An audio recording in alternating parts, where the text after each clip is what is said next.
Welcome back to this Art of Modeling series. As part of this, we'll be talking about test artifacts. We want to discuss focusing on them, verifying business logic, and driving better standards into our development lifecycle. Myself and George are going to talk about some of the different aspects that we need to consider here.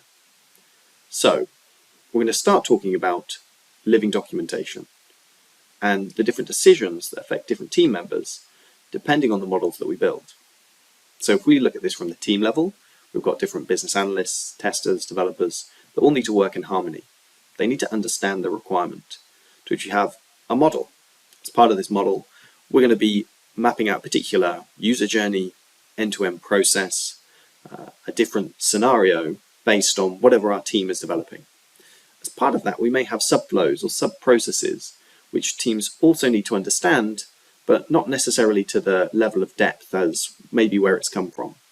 In this case, we'd refer to those test scenarios as subflows, which means that we can have very complex logic tied into a much simpler, understandable flow.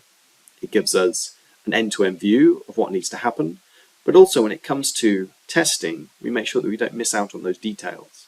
Or we can show them if we need to, we can walk through them with different team members.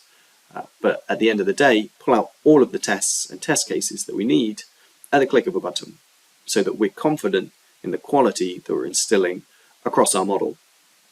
As part of that, we then have test artifacts at a team level for different users. We've got different test scenarios that cover different paths, personas, different ideas that they might have to be able to test properly. So I'm going to hand it over to George, who's going to talk about this in much more detail, especially when it comes to verifying business logic. George, over to you.